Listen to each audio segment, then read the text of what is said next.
விடுதலை சிறுத்தைகள் கட்சியோட தலைவர் அண்ணன் தொல் திருமாவளவன் சொல்கிறாங்க, எங்களுக்கு வந்து அதிமுக கூட்டணி வைக்கிறதுலாம் ஒன்றும் பிரச்சனை இல்லைங்க. அவங்களோட வைக்கிறதுக்கு விருப்பம் தான்.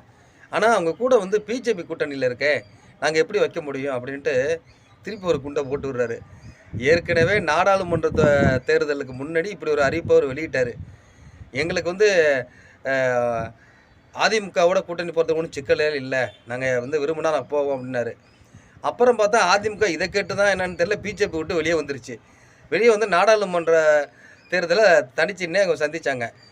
அப்போ வந்து இவங்க வருவாங்கன்னு அவங்க ரொம்ப எதிர்பார்த்தாங்க. அப்போ அதுக்கு வந்து திருமாவளவன் அவர் பதில் சொன்னார், நீங்கள் அதிமுக கூட்டணி நீங்கள் போவீங்களான்னு கேட்குறதுக்கு அவர் சொன்னார், இல்லைங்க இப்போ வந்து பாஜகவை எதிர்க்கிறதுக்கு மிக முக்கியமான ஒரு வழியை திமுகவோட கூட்டணியாக இருக்கிறதுனால தான் முடியும்.